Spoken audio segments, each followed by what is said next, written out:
Salut, ça fait longtemps qu'on n'a pas discuté. Je voulais vous expliquer un petit peu ce qui s'était passé à Charade. C'est vrai qu'on ne l'a pas fait depuis. Donc ce qui s'est passé à Charade, vous parlez des évolutions prévues sur l'intersaison et puis voir un petit peu 2026. Alors si vous avez vu ma précédente vidéo, en fait j'étais très embêté avec mon turbo qui était un peu trop gros, et c'est-à-dire que ce qui se passait c'est que il chargeait beaucoup trop tard, et une fois qu'il chargeait, une fois que j'avais la puissance, il ne fallait surtout pas que je relâche l'accélérateur parce que tout s'écroulait instantanément. J'avais beaucoup trop de lag. Donc on a pris la décision avec Jacob Sport, entre Calmont et Charade, donc juste avant la dernière manche, je leur ai laissé la voiture. Et l'objectif, voilà, c'était de passer sur un turbo de meilleure facture et un petit peu plus petit en même temps. Donc c'est un turbo Garrett. Ils ont fait toutes les évolutions, changements sur l'échappement. Ils ont refait toute une cartographie. Ils m'ont livré la voiture directement à Charade. Elle est arrivée à 8 h le samedi matin. Et donc là, j'ai pu tester la voiture directement sur les essais. Alors, premier essai déjà, c'était la zone de chauffe. La zone de chauffe, c'est une petite partie du circuit avant la partie où on glisse, qui va nous permettre de chauffer les pneus pour ceux qui ne savent pas à quoi ça ressemble. Et c'est pas très long. C'est tellement pas très long que jusqu'ici, avec mon turbo, en fait, j'ai jamais réussi de l'année à chauffer mes pneus parce que les zones de chauffe étaient pas suffisamment longues pour moi. Et donc, c'est la première fois que j'arrive à chauffer mes pneus arrière à Charade, parce que justement, mon turbo charge beaucoup plus tôt. Donc là, c'est hyper agréable. Je peux faire des 8, je peux tourner en rond, chauffer mes pneus avant, mes pneus arrière. Donc c'est déjà, le turbo est déjà validé. Il ne reste plus qu'à avoir ensuite la puissance. Mais voilà, déjà, de ce point de vue-là, c'est top. Alors ça paraît un petit peu difficile à croire quand même, c'est autant de différences que ça. Je vous propose de regarder cette vidéo. Et en fait, sur cette vidéo, ce n'est pas moi au volant, c'est chez Jacob Sport, sur leur piste d'essai devant. Et en fait, ce qu'on peut constater, c'est que là, on est accélérateur à fond, pied sur le frein, et quand on lâche le frein, c'est mouillé. Pourtant, vous voyez que les roues ne patinent pas du tout. Là, la voiture, elle est à fond jusqu'au bout de la ligne droite.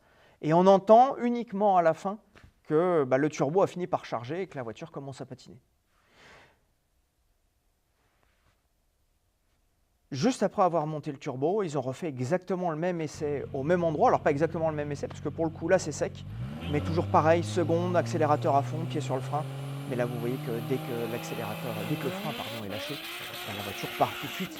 Donc très grosse évolution de comportement au niveau du moteur sur juste ce changement. Alors juste ce changement, c'est quand même le turbo, c'est une pièce importante du moteur, mais voilà, ça a changé complètement la voiture. Si vous avez regardé la manche de Charade, en fait, on a pu glisser sans aucun problème. Alors, on a glissé sur le sec le samedi, sur le mouillé le dimanche. Sur un circuit rapide comme Charade, ça n'a posé aucun problème de pouvoir glisser avec la voiture. Seul souci qu'on a finalement rencontré avec cette évolution, c'est les pneus, on les brûle.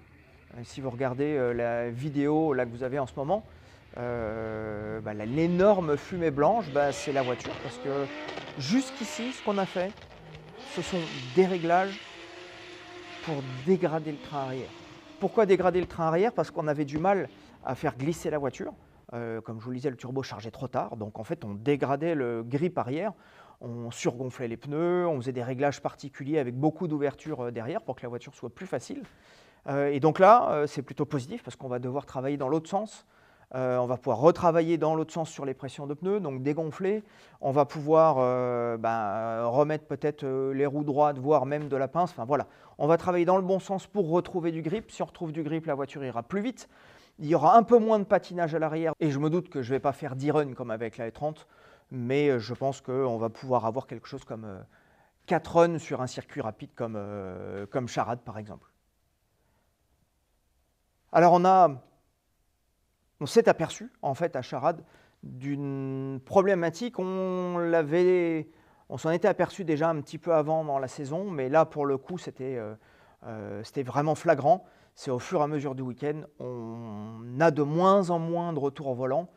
Et en fait, je suis obligé vraiment de manipuler mon volant, et dans la ligne droite où on fait des manji à Charade, ça ne met pas du tout en confiance.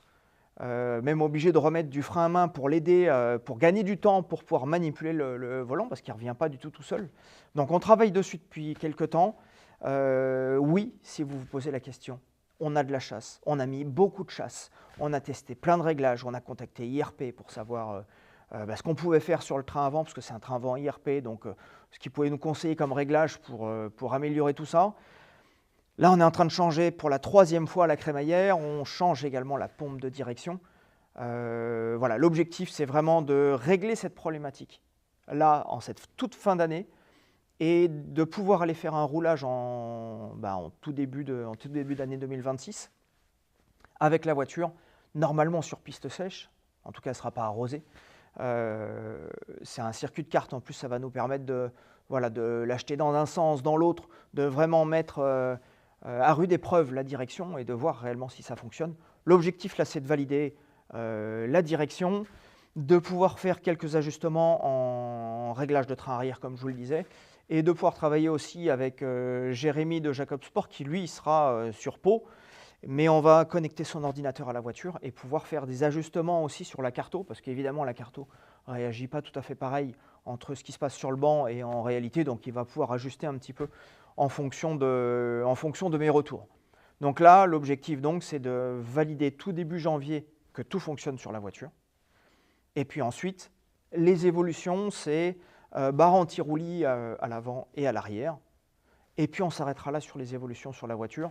On va se concentrer ensuite sur un peu de roulage, alors 2 roulages différents ou 3 roulages différents. Beaucoup de coaching, j'ai fait beaucoup de coaching fin 2025 et je vais recommencer 2026 pour payer la saison, parce que comme elle consomme beaucoup plus de pneus qu'avant, faut trouver les finances. Donc là, on n'a pas encore bouclé le budget de la saison 2026, mais on y travaille justement sur tous ces coachings. Et puis du roulage, eh bien, avec celle-là pour bien l'avoir en main et être prêt pour le début de saison en avril. Et puis du roulage aussi avec le mulet pour pouvoir être tout de suite prêt, parce qu'il y a un retour des qualifs, ok, mais il y a toujours les battles et donc être encore meilleur en battle directement dès la première manche.